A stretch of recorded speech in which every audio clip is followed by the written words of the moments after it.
Hello guys, good morning, GTA Cars. So, dito tayo sa harap ng shop ngayon. So, kagabi pala guys, may nag-inquire sa atin na interested dito sa ating Mazda CX-5. So, kung nakita niyo yung post natin, kakabili lang natin ito yesterday. So, hindi pa nag-iinit to guys. Meron agad na viewer today. Andun na sila sa office actually. So, pakita muna natin at tingnan natin kung magugustuhan nilang ating mabisang SUV na Mazda. So, abangan nyo. Yan, so kine-check na po nila yung ating Poging CX-5. So may kasama si sir na mechanic, wala namang problem yung kahit magdala pa kayo ng 5 mechanic, scan nyo all you want, test all you want, so test drive, walang problema, check nyo lahat. So hintayin muna natin matapos yung kanilang checklist and tingnan natin kung mapapaibig sila dito sa CX-5.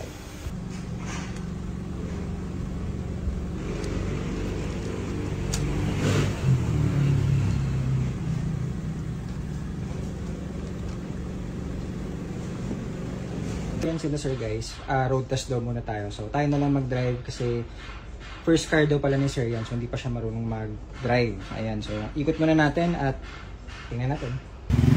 Sir, ingat po kayo. Thank you po.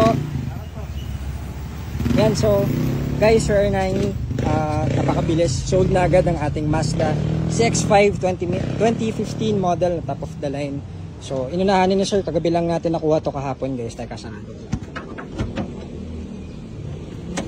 yeah. Ayan, so CX-5 sold, fast brake unit, pero syempre fast brake unit yan, pero lahat sine-check natin, lahat tine-test drive, inaayos kung ano yung kailangan.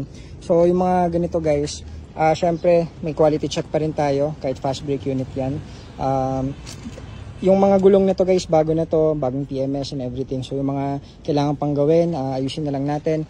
So hindi na nagpatumpik-tumpik sila sir, pinuntahan na agad kaninang morning. So meron pang kasama si sir na mechanic, so nagpaalam naman sila. So walang problema, kahit check all you want, kung ano yung test drive, kung ano yung kailangan i-check. May dala din silang sariling scanner, no problem. Yun, na-check naman nila, na-test drive na rin natin. So actually first car nila sir to, so kaya dahil hindi pa sila ganun kaalam, nagsama sila ng mechanic. So yun guys, sold na ang ating 2015 na Mazda CX-5. Dito na naman napaka-pogi. Ayan, so on to the next ulit tayo. Prep na muna natin to. So thank you din po ulit Sir Nani and kina ma'am. So first car nila, napakaganda ng first car nila, CX-5. So yun, prep na natin para pulido. Syempre i-freebie na rin natin yung mga detailing at kung ano pa yung kailangan gawin para at least pogi, lalong pumogi yung ating unit. So yan po, good morning GTA Cars. Good afternoon na pala. Yan, salamat.